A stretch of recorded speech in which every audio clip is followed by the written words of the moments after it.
Hey, it's Dr. Dunaway with Chiro Strength, and I just wanted to take you through a little stretching sequence prior to squatting or deadlifting, especially for those who have hip internal rotation impingement. So anytime this hip comes in like this, you get impingement. A lot of times we try to distract that capsule. It's really hard to do that. And a lot of times if we just reset that internal rotation with some breathing patterns, get the legs kind of separated with one inflection, one extension to kind of get that separation of the fascia in the back.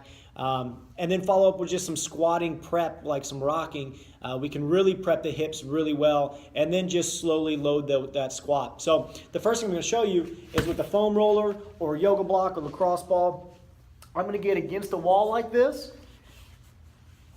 and I'm going to squeeze this foam roller between my knees, and I'm just going to let my hips slowly slide out like this. So right now, what I have is my knees, my feet way outside my knees. So I'm slowly sliding into some internal rotation.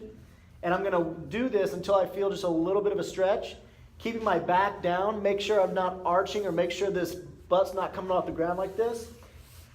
Be here, slowly come into internal rotation. And as I come into internal rotation now, I still have a slight squeeze on this foam roller.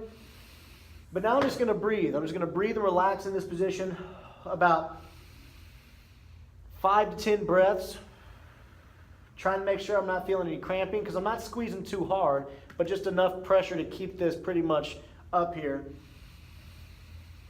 Nice, good, slow breath starting from the belly and allow those lungs to fill with air.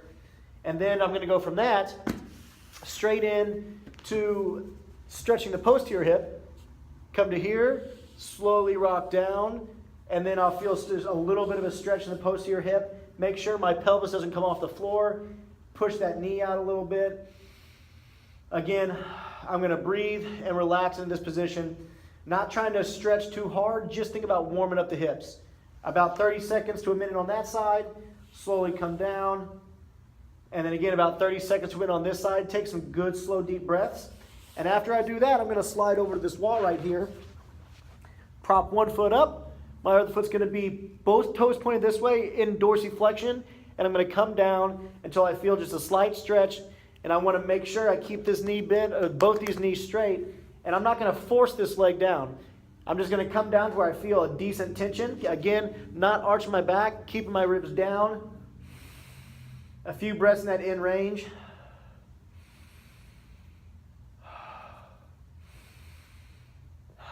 And I'm going to do that for, again, about 30 seconds to a minute, not overdoing it until I feel like I can get that leg all the way down and feel a moderate stretch, not a real strong stretch. We don't want to stretch too hard before a squat or try to overstretch because our brain will lock those tissues back down. And lastly, what I'll do is I'll get into this quadruped stance.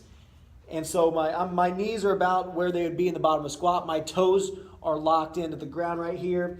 And all I'm going to do is just slowly try to rock those hips into some good flexion, keeping a good extension of the lumbar spine, making sure that I'm not allowing that butt to dip under like it would in a butt wink at the bottom of a squat.